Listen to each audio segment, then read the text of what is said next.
ഇന്ന് എൻ്റെ ഒരു ചെറിയ മോർണിംഗ് വ്ലോഗാണ്. രാവിലെ തന്നെ നല്ല ബുദ്ധിമുട്ടിയാണ് ഉറക്കം എണീറ്റെങ്കിലും എങ്ങനെയെങ്കിലും ഒക്കെ ലൈറ്റ് ഒക്കെ ഇട്ട് ആ ഡേ അങ്ങോട്ട് സ്റ്റാർട്ട് ചെയ്തു. അടുക്കളയിൽ വന്ന് കതവൊക്കെ തുറന്നു നോക്കി ഇരുട്ടിന്റെ ഭംഗിയൊക്കെ ഒന്ന് ആസ്വദിച്ച് അപ്പോഴേക്കും അമ്മ അടുക്കളയിൽ ഏകദേശം പണിയൊക്കെ സ്റ്റാർട്ട് ചെയ്തിട്ടുണ്ടായിരുന്നു. ചായ ഇടക്കവും കറികൾ വയ്പ്പും ഒക്കെ ആയിട്ട്. അപ്പോഴേക്കും അച്ഛൻ ചായ കുടിക്കാനായിട്ട് വന്നു.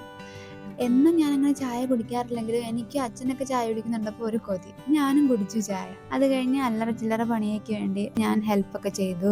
അപ്പോഴേക്കും ദോശ ചുടാനായിട്ട് അമ്മ പറഞ്ഞു. അങ്ങനെ ദോശയൊക്കെ ചുട്ട് അതിന്റെ സൈഡിലായിട്ട് രസം തിളയ്ക്കുന്നുണ്ട്, അവിയൽ പാകമാവുന്നുണ്ട്, പിന്നെ ദോശയ്ക്ക് വേണ്ടിയുള്ള കടലക്കറി റെഡി ആവുന്നുണ്ട്. അമ്മ ചോറിന്റെ കാര്യങ്ങളൊക്കെ നോക്കുന്നു. പിന്നെ എന്റെ നാത്തൂന് ലഞ്ച് ബോക്സ് പാക്ക് ചെയ്യുന്ന ജോലി എന്റേതാണ് കേട്ടോ. അതെനിക്ക് ചെയ്യാൻ വലിയ ഇഷ്ടമുള്ള ഒരു ജോലിയാണ്. അവക്ക് ഫുഡ് പ്രിപ്പയർ ചെയ്ത് കൊടുക്കുന്നതും കെട്ടിക്കൊടുക്കുന്നതും ഒക്കെ എനിക്ക് വലിയ ഇഷ്ടമുള്ള കാര്യമാണ്. അതുകൊണ്ട് അതൊക്കെ ഞാൻ പാക്ക് ചെയ്ത് കൊണ്ടുവച്ചു. അങ്ങനെ ഇരിക്കുമ്പോഴാണ് എന്റെ കണ്ണകിയുടെ എൻട്രി. കണ്ണകി എന്ന് പറഞ്ഞാൽ വേറെ ആരുമല്ല, എന്റെ സ്വന്തം നാത്തൂനാണ്, എന്റെ ഒരു കുഞ്ഞു സിസ്റ്റർ. എനിക്ക് അങ്ങനെ പറയാനാണ് കേട്ടോ ഇഷ്ടം. ഞാൻ അവളും കൂടെ പിന്നെ പല്ലുതേപ്പായി, അവിടെ ചിരിയായി, കളിയായി, ബഹളമായി, തീരെ ഉള്ളതാണ് കേട്ടോ. പിന്നെ പോകാനുള്ള ടൈമുമായി. തീരെ ഞാനും അമ്മയും അവളെ കൊണ്ടാക്കാൻ വേണ്ടി റോഡിൽ പോകാറുണ്ട്. അതുപോലെ അതും നടന്നു. പോകുമ്പോൾ നമ്മളെ കൂടെ നമ്മൾ മൂന്നുപേരും കൂടാണ്ട് നമ്മളെ കൂടെ ഒരാളും കൂടെ ഉണ്ട്. അത് വേറെ ആരുമല്ല, നമ്മുടെ സ്വന്തം ഒരു പട്ടിക്കുട്ടൻ. അവന്റെ പേര് കിച്ചു എന്നാണ്. നമ്മുടെ വീട്ടില് ഒരു 7-8 വർഷം മുമ്പ് വന്ന് കയറിയതാ. അവ എപ്പോഴും നമ്മുടെ കൂടെ ഉണ്ട്. എല്ലാരും റോഡിൽ പോയാലും അവ നമ്മുടെ കൂടെ കാണും. ഒരു സ്നേഹമുള്ള ഒരു നായ്ക്കുട്ടിയാണ്.